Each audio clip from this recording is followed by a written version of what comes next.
Good morning. I'm moving right now, so I have no time. But I'm curious. I just had the thought this morning to channel the trees about my progress with my density. They said I was full of density. How am I doing now? And also, I have a contract to work with the trees, but I also work with birth.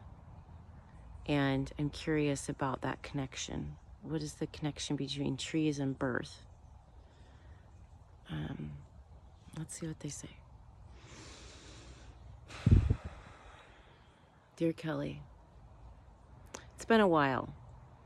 It's been a while since you sat down like this with this audience. How far have you come? You're doing well. You're doing well. You wanted to share that we said that your progress is not in what it looks like on the outside, but it looks like falling down and getting back up faster, falling down and getting back up more consistently. We said that's why you're almost there, because you're learning that mental shift of just claiming hope now. When you fall down, you're like, it's a failure, and you think, oh, I screwed up, I'm done, I didn't do it, I didn't succeed. But somehow when you're on the ground and you say, but what other choice do I have? I guess I gotta believe in something. I'm just gonna get back up and keep trying with whatever my intention is now that that failure happened. Sometimes that failure will show you what you need to change to try again. Corrects your mistakes. Sometimes that failure shows you that's the wrong path and you do need to take a different direction. But the continual thread, whatever you decide to do about it, is that you hope again and you believe again. And now you're seeing that you are continuously holding that frequency of hope and belief, so that even it all slows down. Even before you fall down, you're like, okay, things are wobbly right now, but I haven't quite fallen down. And I know that I'm gonna need hope even after I fall down. So I'm just gonna slow down and try to redirect before I fall by feeling into that inspired hope and faith that everything's gonna work out, even though this looks bad. So what I've been noticing now, just trying to maintain that conscious hope before I fall, because I know I'm gonna have to figure it out after I fall. But before I fall, if I hold that frequency in my mind, because I'm intending to, that everything's working out, even though this looks like it's gonna fail. I know that it's just gonna take me in a different direction, or I'm gonna learn from it. So why not have a little bit of hope now so I don't go through that crash emotionally?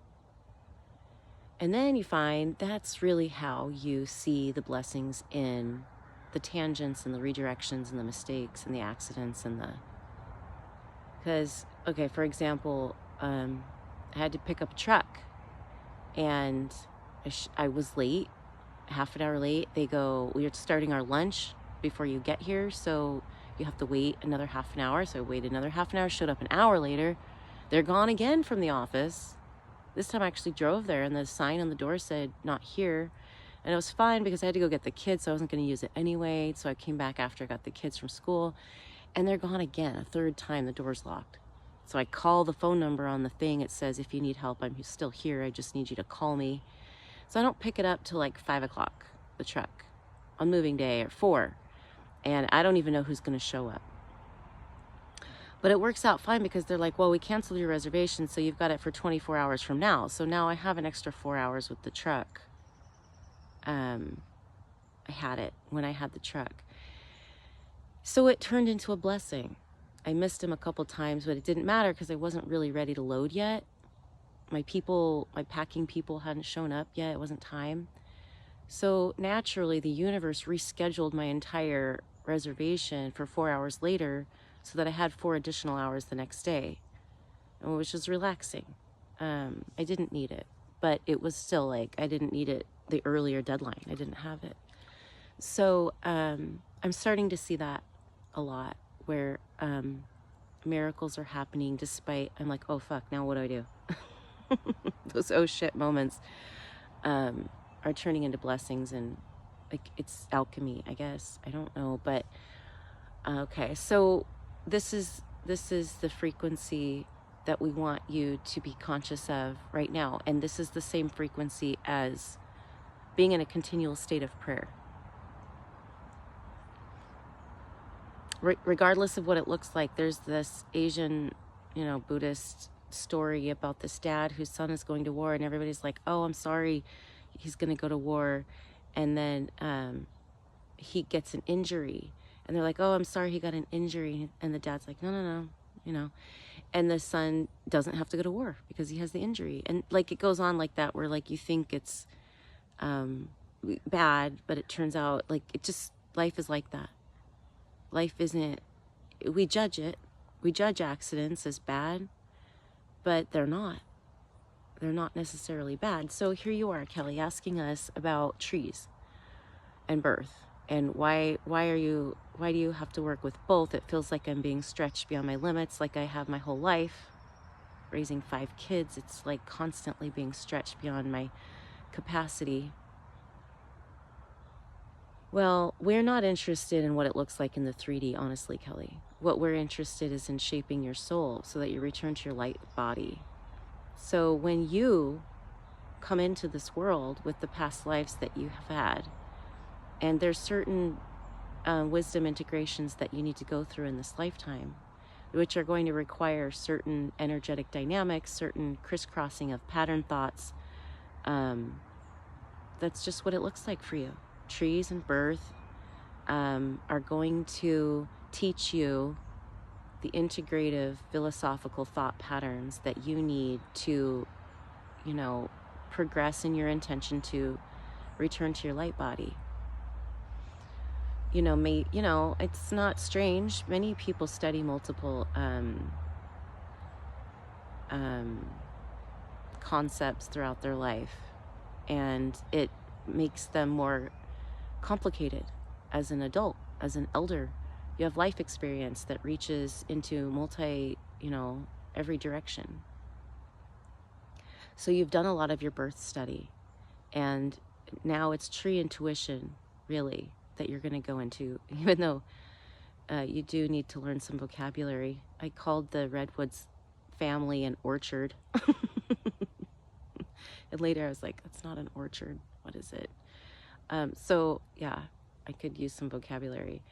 But trees, well, you've got the tree of life. You've got the symbolism of the umbilical cord as the root system. The trunk is the root system, is the placenta. The tree is the baby, and then the trunk is the umbilical cord. So there are many parallels here between trees and birth. And when you blend these two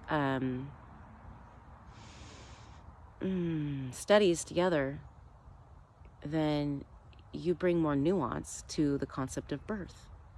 So you're going to study trees and appreciate. It's like as within, so without. The birth is within you.